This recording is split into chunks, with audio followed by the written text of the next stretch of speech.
Surat apa yang dibaca oleh Nabi? Secara singkat, ada tiga jenis surah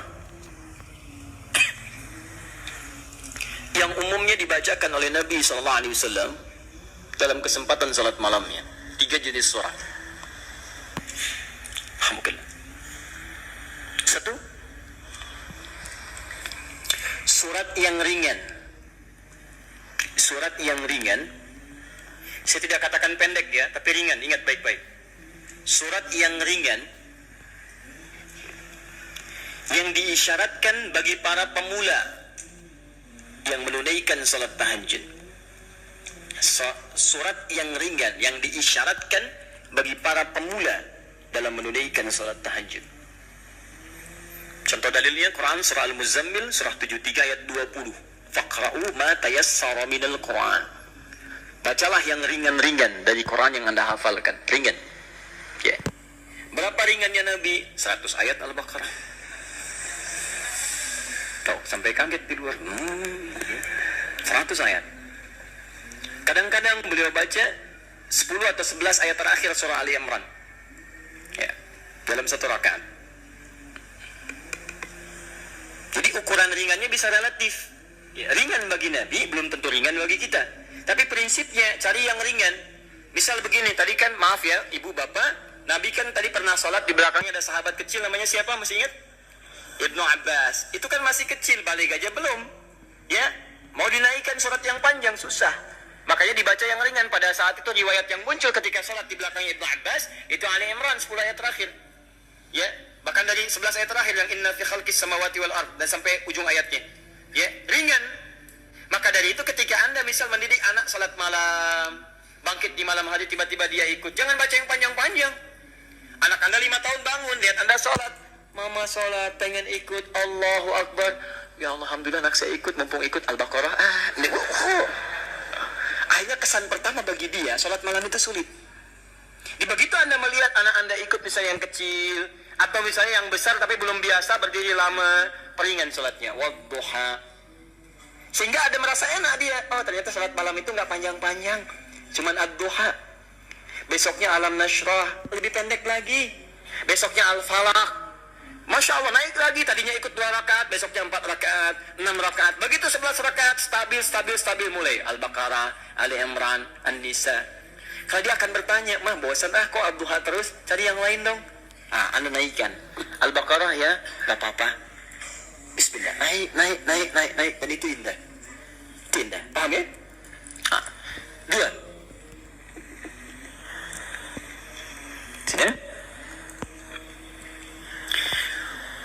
Surat yang tersusun dalam Al-Quran, surah-surah yang tersusun dalam Al-Quran secara tertib dengan tujuan mengulang yang dihafal atau memperbanyak yang dibaca. Dengan tujuan mengulang yang dihafal atau memperbanyak yang dibaca. Kalau yang tadi yang ringan-ringan, sekarang disutur balik. Panjang. Jadi panjangnya ini diurutkan. Jadi kalau ada yang sudah hafal Quran, maaf ya, sudah hafal maka jangan tinggalkan tahajud. Ciri penghafal Quran itu nggak meninggalkan tahajud. Nah dalam tahajudnya, dia mendesain salatnya itu untuk mengulang hafalan. Itu yang dikerjakan para sahabat. Bahkan ada yang semalam 30 juz. Ada yang semalam misalnya 1 juz dulu. Saya target 30 malam, misal 30 juz. Tiap malam 1 juz. Boleh. Silakan sekarang Al-Baqarah juz pertama. Ya dari Al-Fatihah sampai Al-Baqarah 141. Misalnya kan? Kemudian malam keduanya 142 sampai 253. Teruskan lagi. 252. Selanjutnya 253 sampai Ali Imran. Terus An-Nisa. Sampai 30 malam 30 juz dia selesai. Itu boleh. Ya. Atau misalnya malam, semalam 5 juz. Boleh.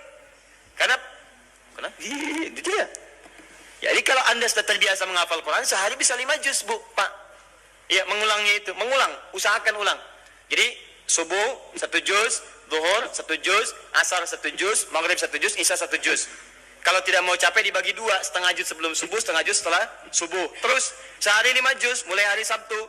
Hari Ahad 10 juz, Senin 15 juz, Selasa 20 juz, Rabu 25 juz, Kamis 30 juz, Jumat berdoa kepada Allah. Khusus berdoa, tidak mengulang. Jumat itu doa minta ya Allah, engkau minta salat, saya salat, engkau minta menghafal, saya menghafal, engkau minta mengulang, saya mengulang. Engkau minta berdoa, sekarang saya bermohon kepadamu ya Rabb. Kalau saya sudah salat, saya sudah berinfak, sudah menghafal Quran, belum engkau kabulkan juga, maka mohon tunjukkan pada saya dengan cara apa lagi saya mesti bermohon kepadamu. Maka doa penghafal Quran ketika dia bisa khatamkan dalam 6 hari itu, Jumatnya mubarakah untuk dia. Itu yang disebut oleh orang Arab Jum'ah mubarakah, Jum'ah mubarakah. Semoga Allah turunkan keberkahan, keberkahan, keberkahan. Nanti yang Anda hafalkan sampai Isya itu diulang, malamnya pakai dalam tahajud. 5 juz dibagi misalnya 10 rakaat, ya, satu juznya, satu rakaatnya setengah juz, setengah juz, setengah juz.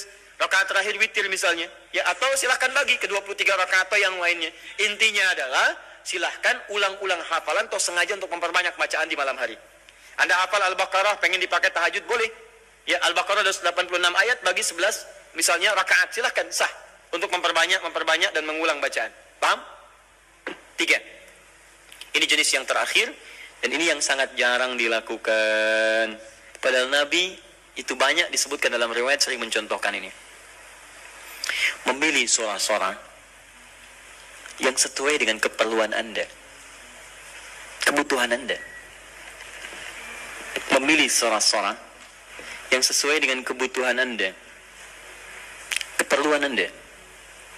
Tadi saya katakan di awal, semua surah Al-Quran itu adalah didesain sebagai pedoman hidup kita. Jadi semua masalah kita solusinya ada di situ. Saya pernah bacakan di awal jumpa kita banyak ayat di Quran tentang hidup kita. Nah, kenapa Anda saat malam tidak bermohon kepada Allah lewat sholat Anda? Maaf teman-teman, Bapak Ibu sekalian, dengan membaca surah yang terkait dengan kebutuhan Anda. Misal, Anda yang sedang mencari nafkah, kenapa tidak baca ayat-ayat tentang nafkah di Quran? Minta dimudahkan, kan ada. Di Al-Baqarah 168, Al-Baqarah 172, Al-A'raf ayat ke-96 misalnya. Tentang rezeki di Quran 151 ayat ke-22 misalnya. Ada semua.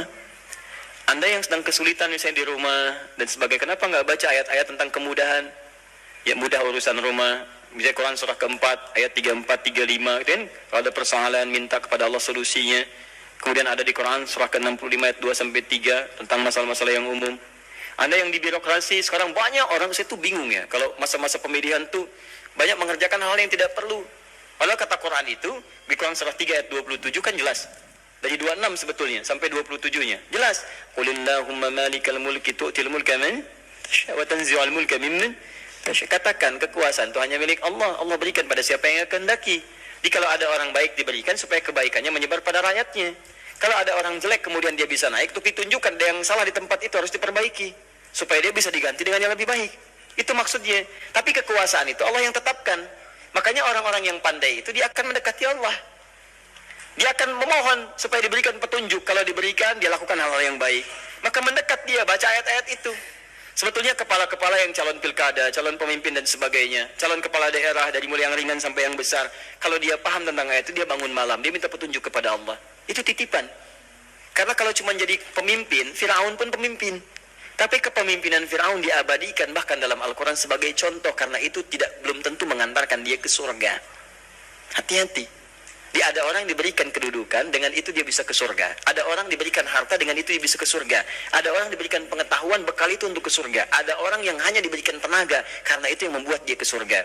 Bilal mendapatkan tenaga, dengan itu dia pakai adzan. Ali mendapatkan pengetahuan, dengan itu dia pakai berdakwah.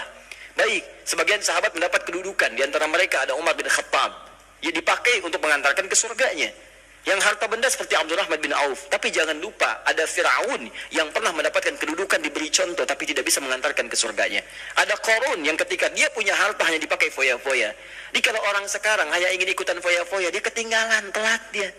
Keduluan Qarun.